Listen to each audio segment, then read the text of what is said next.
네, 여러분 안녕하세요. 김준 목사입니다. 오늘도 역시 우리 말씀 묵상 같이 보도록 하겠습니다. 오늘 말씀은 느헤미야 1장 1절에서 11절 말씀입니다. 느헤미야 1장 1절에서 우리 11절 말씀.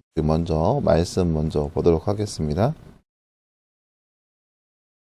하갈의 아들 느헤미야가 한 말이다. 20년 기슬루월 내가 도전 수상에 있을 때 내 형제 가운데 하나인 하나니가 다른 사람들과 함께 유다에서 왔기에 이리로 사로잡혀 오지 않고 그곳에 남아있는 유다 사람들은 어떠한지 예루살렘의 형편은 어떠한지 물어보았다.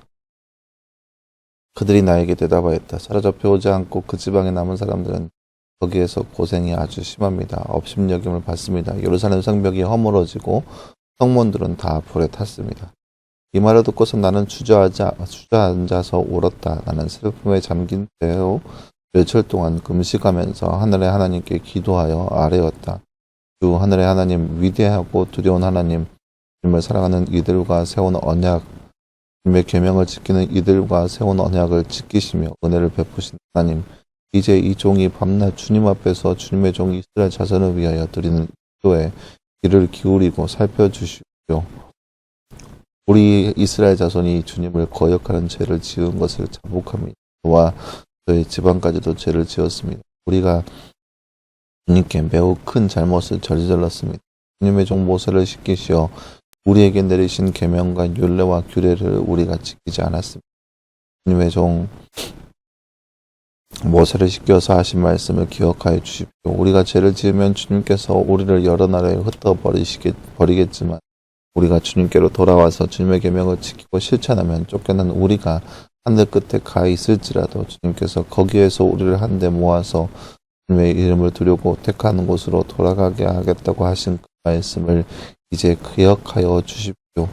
그들은 주님께서 크신 힘과 칼로 던져내신 주님의 종이며 주님의 백성입니다.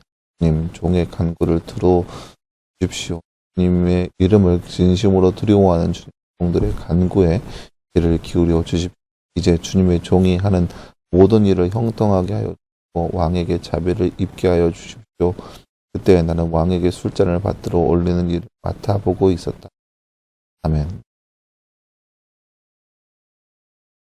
네, 사랑하는 여러분, 오늘 말씀은 이제 느헤미야의 서론에 해당하는 부분입니다. 느헤미야가 이스라엘 백성들의 현 상황을 듣고 마음 아파하면서 괴로워하면서 기도하고 있는 모습을 담겨져 있습니다. 나중에 잠깐 볼까요? 느헤미야가 예루살렘 성벽이 허물어지고 성문들이 불에 탔다는 소식을 듣고 한 일은 무엇인가요? 오늘 말씀 4절 말씀에 보면 이 말을 듣고서 나는 주저앉아 울었다. 슬픔에 잠긴 채로 며칠 동안 금식하면서 하늘의 하나님께 기도하였다라고 했습니다. 며칠 동안 금식하면서 하나님께 기도하였습니다. 울면서 기도하였습니다. 느헤미야가 기도한 핵심의 내용은 무엇인가요? 7절 말씀에 보면은 큰 잘못을 저질렀습니다. 내리신 규례를 지키지 않았습니다. 라는 내용이 있죠. 이 말은 무슨 말이냐? 회개의 기도를 했습니다. 회개의 기도. 민족의 죄를 자신의 죄로 여기면서 그 불비에서 회개하는 것을 느헤미야가 하나님 앞에 드렸습니다. 네, 사랑하는 여러분, 오늘 말씀은 이제 느헤미야 성경의 그 서론에 해당하는 부분, 느헤미야가 이스라엘 백성들, 유다 백성들의 현 상황을 듣고 나서 하나님 앞에 간구하고 있는 그런 내용을 볼 수 있는 그런 모습이라 할 수 있겠습니다. 느헤미야는 어찌됐든 간에 안정적인 삶 가운데 있었습니다.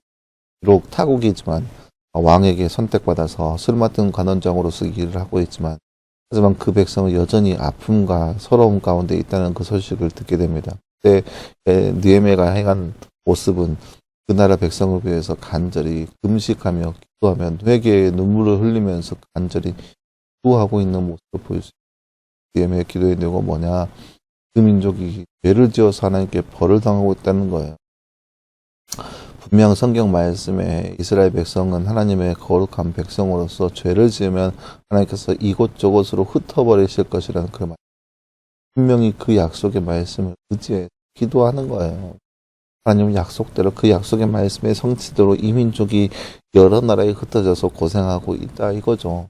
물론 뭐냐, 이 모든 것이 이스라엘 백성들이, 유다 백성들이 하나님 앞에 죄를 지었음을 느헤미야는 알고 깨닫고 그것을 위해서 하나님 놓고 기도하는 겁니다.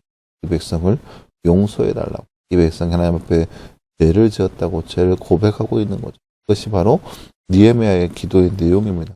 이 백성이 죄를 지었습니다. 백성의 죄를 용서해 달라고. 그죠? 하나님, 쟤들이 잘못했습니다. 죄를 용서해 주세요. 쟤들이 하나님 앞에 큰 죄를 지었습니다. 죄를 용서해 주세요. 이렇게 간구하는 거 아니에요. 민족의 죄를 자신의 죄로 여기고 민족의 죄악을 위해서 아파하면서 기도하고 있는 거예요. 이 민족이 하나님 앞에 지었던 죄를 놓고 이 민족을 위하여서 간절히 기도하고 있는 거예요. 얘기 보세요. 중간에 보면 뭐라고 나왔냐. 하나님, 저도 죄를 지었고 이 가족도 죄를 지었습니다. 그래 달라고 간구하고 있습니다. 모든 민족이, 이 민족, 자신이 속한 모든 민족이 하나님 앞에 그렇게 벌을 당하는 것은 죄 때문인데, 또 그 민족이, 이 민족 사람들이 죄를 지는 것이 아니라 나 역시 그 죄를 지었다라고 하는 거죠. 민족의 죄를, 자신의 죄를 여기면서 하나님 앞에 눈물로 회개하면서 기도하고 있는 느헤미야의 모습을 볼 수 있는 부분이라 했겠습니다. 그러면서 간구하죠. 하나님, 왕에게 긍휼함을 입어서 이러한 것에서 자비를 입게 해달라고, 왕을 통하여서 이 모든 것들의 회복의 은혜가 우리 가운데 있게 해달라고 하나님 앞에 간구하고 있는 느헤미야의 기도의 모습을 말씀을 통해서 함께 볼 수 있습니다. 이 말씀을 통해서 우리가 기억할 수 있는, 이렇게 삶의 어려움과 시험과 환난 가운데 먼저 기도하고 있는 느헤미야의 모습을 우리가 보았습니다.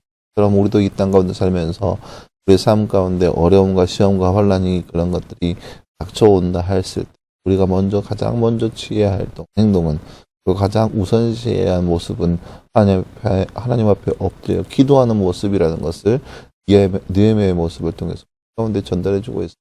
역시 느헤미야처럼 하나님을 의지해서 기도해야 됩니다. 현재 상황을 놓고 기도하고, 그리고 민족의 죄를 그저 나 몰라 하면서 하나님, 얘들이 왜 이랬을까요? 하나님, 이들을 용서해 주세요 라고 기도하는 것이 아니라 이들의 죄를 자신의 죄로 여기면서 하나님, 우리의 죄를, 나의 죄를 용서해 달라고 간구하고 있는 느헤미야의 모습을 보면서 모두 역시 이 나라의 민족을 위해서 기도할 때 그저 이 나라의 민족이 하나님 앞에 죄를 지었습니다 라고 하는 것이 아니라 이 나라의 죄악입니다. 저의 죄를 용서해 달라고 기도할 수 있는 모습, 그런 삶의 모습이 바로 우리의 삶이 되기를 소망합니다. 함께 기도하겠습니다. 사랑하는 하나님, 감사합니다. 주님, 오늘 말씀을 통하여 민족의 아픔을 놓고 기도하고 있는 느헤미야의 모습을 우리가 말씀을 바라보았습니다. 하나님, 우리의 삶 가운데 놀랍게 역사해 주셔서 하나님의 놀라우신 은혜를 더욱더 바라보게 하시고 의지하게 하시고, 그래서 더욱더 살아가는 동안에 우리가 먼저 기도하며 하나님의 뜻을 물을 수 있는 우리의 삶 될 수 있도록 우리 가운데 함께해 주시옵소서. 하나님의 뜻이 어디 있는지 분명하게 알게 하시고 그 뜻을 묻고 그 뜻을 위해 살아갈 수 있는 우리의 삶 될 수 있도록 우리 가운데 함께하여 주옵소서. 모든 말씀 감사드리며 살아계신 예수님의 이름으로 기도하였습니다. 아멘. 네, 사랑하는 여러분, 감사합니다. 오늘 하루도 늘 말씀 안에서 승리할 수 있는 저와 여러분들 길을 소망합니다. 수고했고요.